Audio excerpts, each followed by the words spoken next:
you like it? You're doing the bread. What type of bread is it? Flatbread. Flatbread. Right.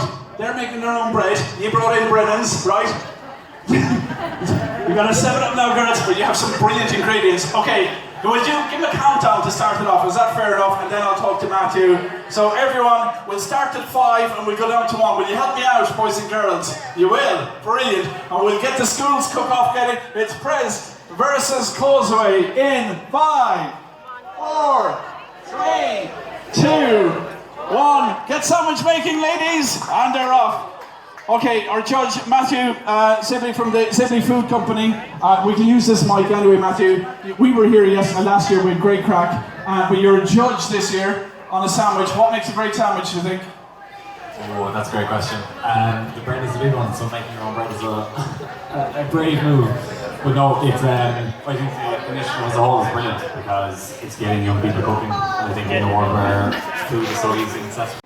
This is the new Algarve. Yeah. So we go with a bit of passata, not much. Like that. And then generally maybe we use a little bit of water just to let him cook and do all the sauce there. And then now in this case, in this time, we make already the mussel, so we don't gonna throw away this lovely sauce on the bottom there. Yeah. This is one of the secret of the chef in the Italian food, so in the kitchen they never throw all those, the bottom of the cooking of when you steam like shellfish and all this stuff there. So we just get a little bit of this. Thank you. We just add a little bit of this, and remember, if you add in a bit of this, so it's already seasoned, so you have already like a salt a bit in there and a bit of flavor from the mussel, so just be careful on the flavor, so you will add, otherwise you will be over salting everything, so it will be a messy. And you had half a packet of pepper in there as well, Max. Okay, so now, if you wanted more sauce, can you just what are you adding to keep if you're feeding plenty, Max? no, this is enough for 4 people, so like that. Okay. So there will be absolutely enough. So don't go with really over saucing with a lot of rice, so you don't need to float it inside there. So just go easy at one point. Now, so this is boiling. The water is boiling as well. So I just raise You now kept the this at heater. maximum temperature all All the time, so I keep at maximum temperature. So the fish generally they cooking very fast. So it's not like a very long procedure to boil it and just Once a week or less.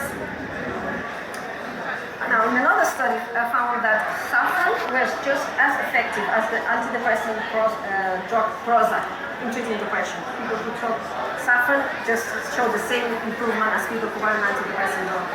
Now, saffron is one of the most expensive spices in the world, so in that case it was made more advisable to take Prozac. But another study carried out with women suffering stress and anxiety during premenstrual syndrome found that even just smelling saffron for 20 minutes a day reduced their anxiety and stress. And obviously we had none of the side effects of taking an antidepressant drug. And finally, in a study carried out in Ireland, some researchers tested the level of stress of some people. And they did 2 groups. Some of them received a placebo, and some of them received a particular bacterium again. And after taking them just for 40 weeks, the people who had taken the bacterium showed lower levels of stress. But interestingly, also showed more, they did better in memory tasks.